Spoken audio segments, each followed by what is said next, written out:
شاعر تتفيأ القصيدة تحت ظلال، فهي وتراها صورة شعرية بين عينيه، يمسك عنان المنصة بإلقائه المميز، تاركا عكازة غيابه تتراجح بين يديه، يمشي إلى المنصة ببطء لكنه يعتليها مسرعا بخطوات الإبداع، لينشد للوطن وإلى الأحبة والألم والأوجاع: بلادي وإن جارت علي عزيزة، وأهلي وإن شحوا علي كرام.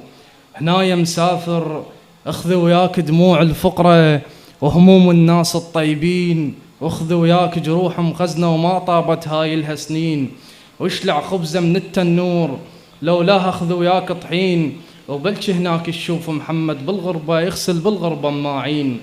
قل له محمد وص عيوني وتشي عيوني ابقى مفتحة ولا تنامين، او وص محمد صوت الدرهم اشرف من دولار امريكا ومشتاقين له ومشتاقين.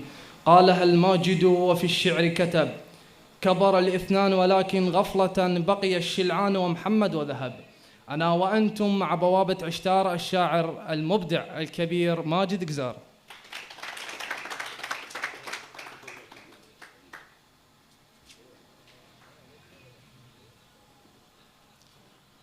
الحمد لله رب العالمين. الكبير المربي والشاعر العربي الكبير الأستاذ موفق، أبي ومعلمي وملهمي، الحضور الجميل، شكرا لحضوركم هذا، شكرا لإدارة غازينا الأصدقاء، شكرا أستاذ أسامة الجميل الشاعر الحلي الجميل.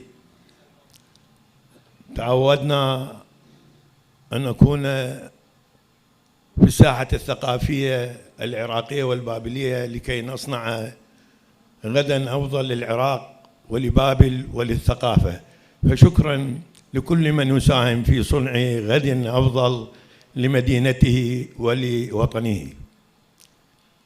ناطرتهم هلبتي يمرون بي، وهلبتي يسوولهم على العين جي، ويوم يوم وليلة ليلة، وقلبي وشل ذاك حيلة وما أجوني. لا تنطرن يا عيوني، خيبوا ظن ردتهم، أنا صوتي وعاشرتهم، هي غفلة وناطرتهم وقتا طيبا مع الكلمة المعبرة والصادقة. شكرا جزيلا.